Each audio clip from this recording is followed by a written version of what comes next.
What's going on, MOPAR people and automotive enthusiasts in general? MOPAR Man 1978 here. Sorry for the background noise. We've got storms coming in later on this evening. A lot of wind today.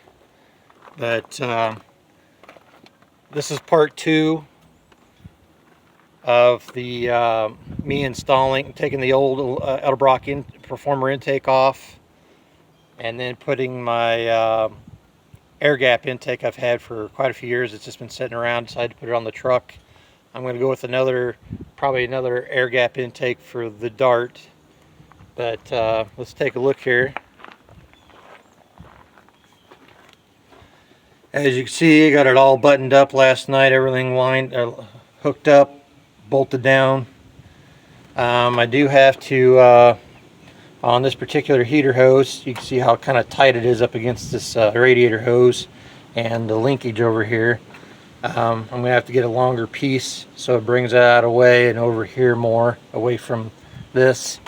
And even though I've got a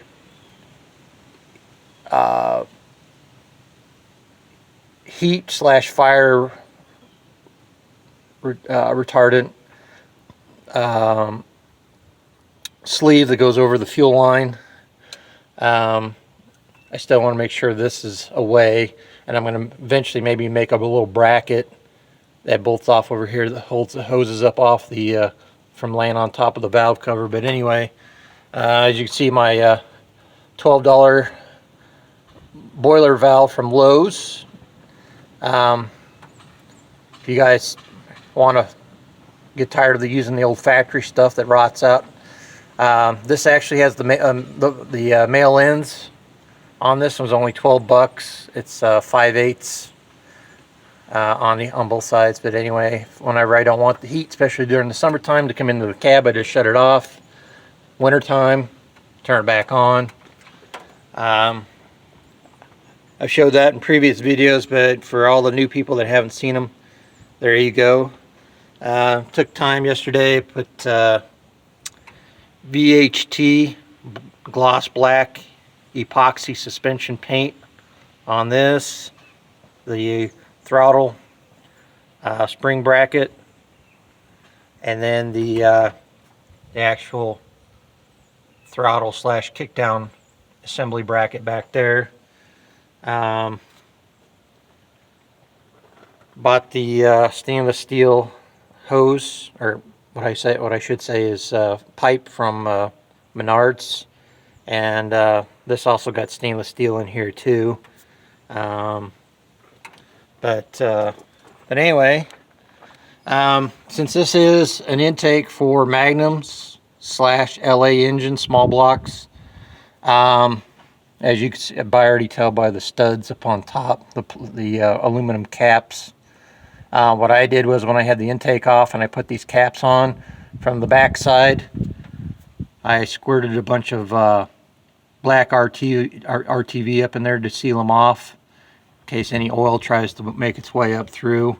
Both sides, even though I used the EDLEBROCK Permatex gaskets, I still put a light coating of black RTV on the side of the intake plate, the gasket plate side, and then on the side of the heads, and then the short little tube of sealant that's specially made for dealing with coolant went around each port on both the intake and the heads. Did that, let the sealant dry up, and then applied the gasket. So anyway, also another thing, if you don't like oil coming up, because just like oil, electricity, water, stuff like that, it will try to find a weak spot and exploit it.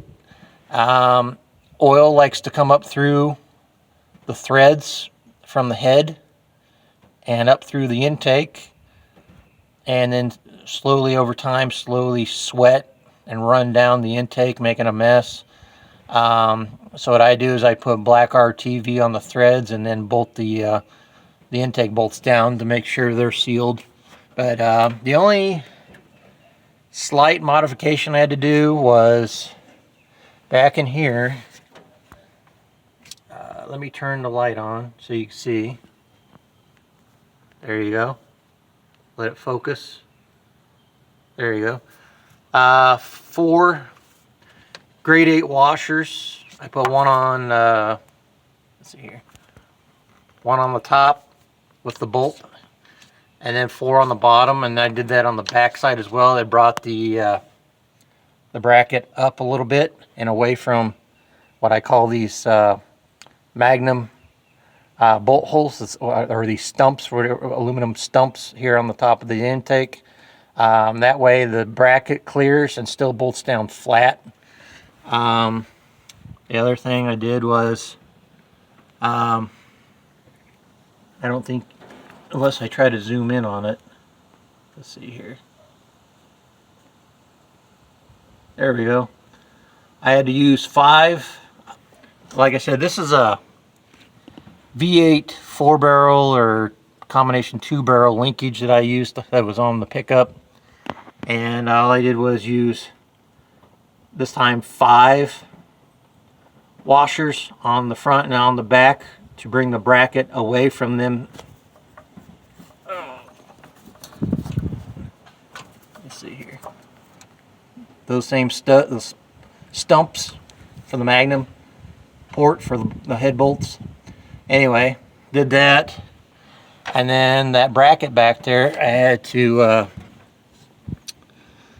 once I got the bracket all bolted down and the intake bolts all torqued to specs, again, besides I had to do it with this one, I took a heavy-duty crescent wrench and bent this bracket back at an angle a little bit so the spring would line up.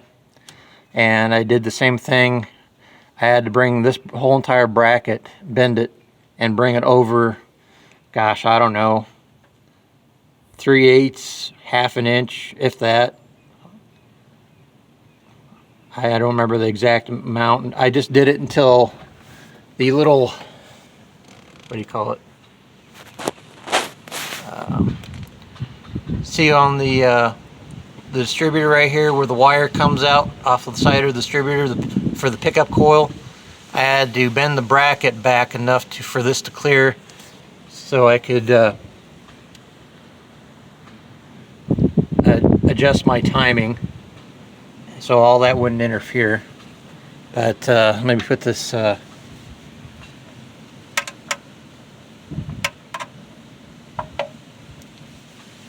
and by the way, I switched to a Chevy PCV valve, and you don't have the rattler in there because after a while the rattler can quit working or malfunction or partially close or stay closed, and you don't have to hear that whatever.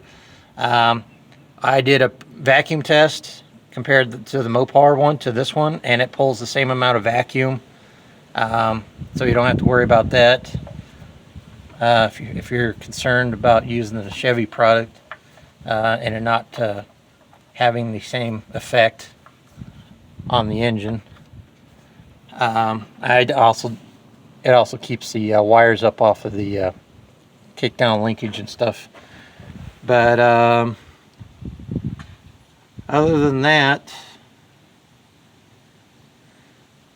the last thing, I want to get your guys' opinion on it. I got this big, massive 14-inch air cleaner with a 3-inch K&N air filter on here. Let's see here. And I got the K&N insert to straighten up the flow of air going into the throat of the carburetor. But I wanted to get your opinion in the comment section. Do you think, let me get this closed in on this real quick. Do you think it looks better like that? Or does it take up too much room? Or should I take this 10-inch filter, K&N filter as well, and I've got a plain Mr. Gasket lid, or an EDLEBROCK lid, both 10-inch, and they all fit the same. Does that look better? You'd be able to display the carburetor and stuff a lot better and still be able to allow maximum airflow. Let me know in the comment section. One thing too, any 10-inch chrome air cleaner housing, EDLEBROCK or Mr. Gasket, see, will work with this filter. This is a K&N filter.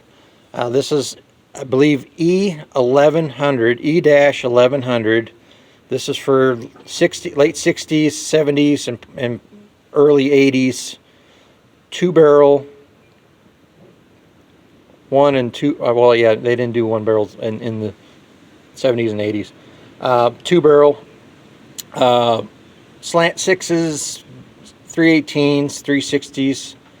But this is, I can't remember the exact measurements. This is like 9 point something. It's just shy of 10 inches. But what I did was I went to like Menards or Home Depot and bought that. It might be 7/16 thick or 5/16 thick by 3/8 or a 1/2 inch wide. That really like charcoal, real dense insulation stripping with the adhesive on the back of it, and just cut it and then clean the surface really good, and then went all around.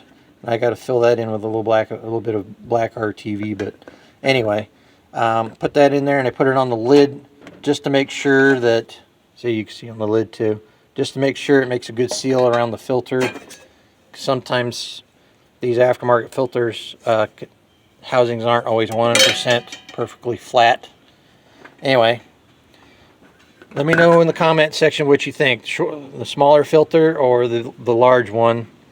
But hope you enjoyed this video, and stay tuned for the Gunson color tune kit that I'll be using on this truck to fine-tune the fuel and air mixture on the deal. Some people will think it's a bunch of hype, like seen on TV type stuff, for some of the stuff that Tony's been having to deal with on his channel. People send him the kits to try to get more gas mileage and what. But I actually mentioned it in a live chat with David Vizard and Andy from Unity Motorsports, and David Vizard swears by the kits for when the engine's idling and whatnot.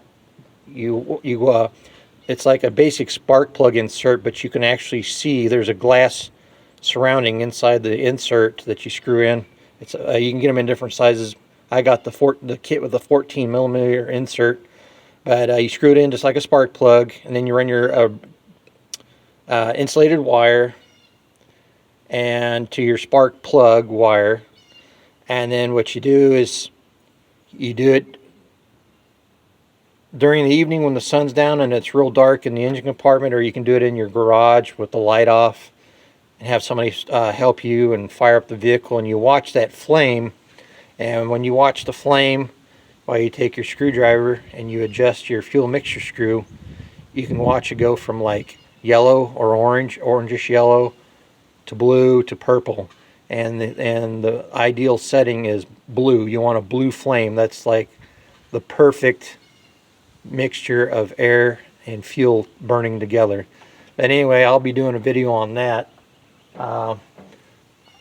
It may be a few days, but because we got storms coming in from the next couple days, and like I told everybody in the live chats and whatnot, I don't have a shop, garage, carport, anything like that. So I work out in the elements.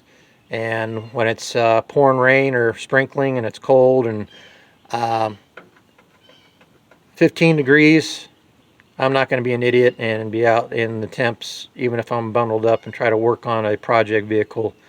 That's just, you do what you want. But I've already had pneumonia in my early teens, and almost died, and I don't plan on getting pneumonia again.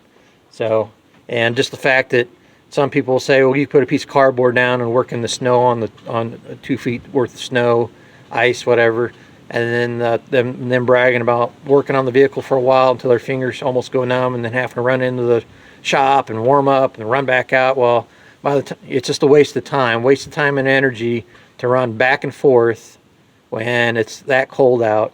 But like I said, it's America. You do what you want. I'm not going to do it. Doesn't mean I'm lazy, like some people think on other channels.